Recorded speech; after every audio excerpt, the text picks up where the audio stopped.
Wow, what an intense weekend of football. And last week I went perfect with my picks. And this week I almost did it again, but the Broncos didn't handle their business when they had 31 seconds left on the clock in the fourth quarter with 2 timeouts and Peyton Manning as their freaking quarterback. I'm sorry, but when you have Peyton Manning as your quarterback, you do not kneel the ball out. Ever.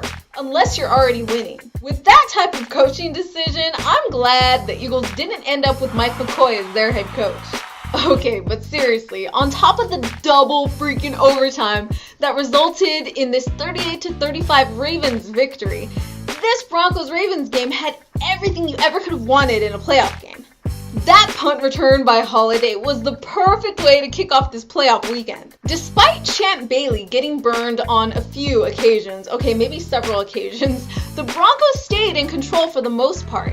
These Ravens players were so rattled at one point that they were tackling their own guys, and you don't see that very often. And the Broncos had several opportunities to take a 2-score lead. But the Ravens defense brought the heat at the right time, causing Peyton Manning to turn the ball over 3 times. With a minute and a half left in this game, the Ravens looked like they were self-destructing until this play happened. This Ravens touchdown and the conservative play calling by the Broncos led us into double overtime, and we all know what happened. Man, this was such a great game to watch, and to be honest, I really hope the Ravens can go all the way. So that brings me to the Patriots-Texans game. And well, this game pretty much played out exactly like we thought it would. The Pats handled Houston and sent them packing with a 41-28 victory. Okay, next game. The Niners-Packers game was also a more one-sided victory where Niners controlled the game and won 45-31.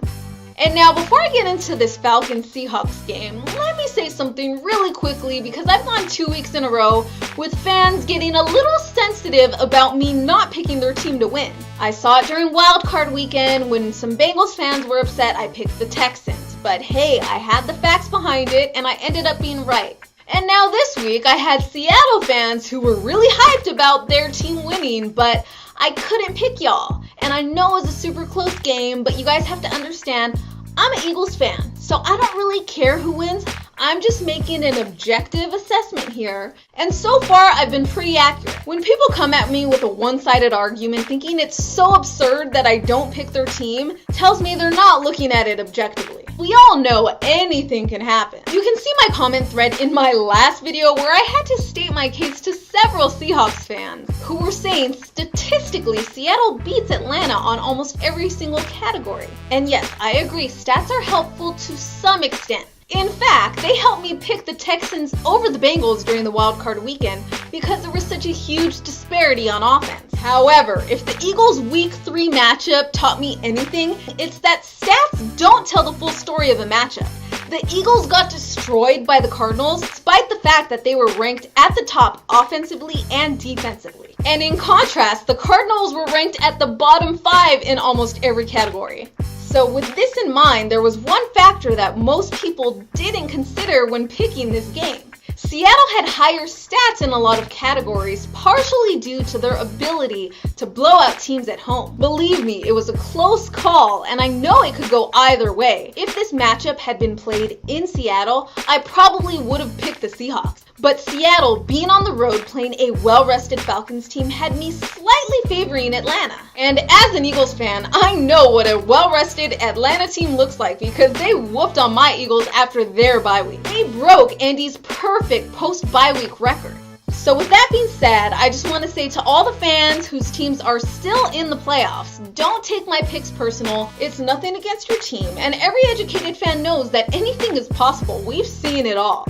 Alright, so on to my picks for this week. Man, I thought last week was tough. This week is going to be even harder. And the matchups we're seeing are coming down to the wire. You may as well just flip a coin. It's that close. And you know what? I see the Ravens. I liked what I saw. Their defense didn't give up. Yeah, they weren't perfect, but they came up with big plays against an elite quarterback at the right time. So I think they can do the same thing to Tom Brady and this Patriots team, and hopefully their momentum carries over and we'll be seeing them represent the AFC in the Super Bowl. I said in last week's video the winner of the Broncos-Ravens game was going to be my pick to represent the AFC in the Super Bowl, and I'm sticking to it.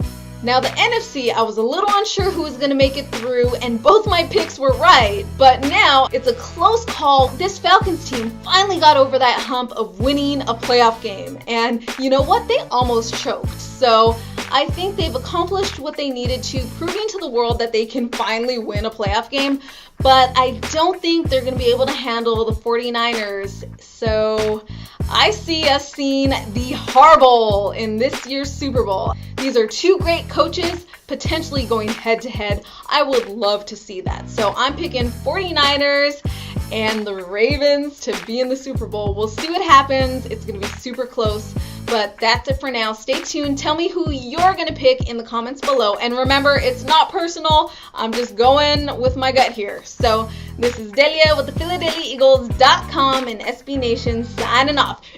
EAGLES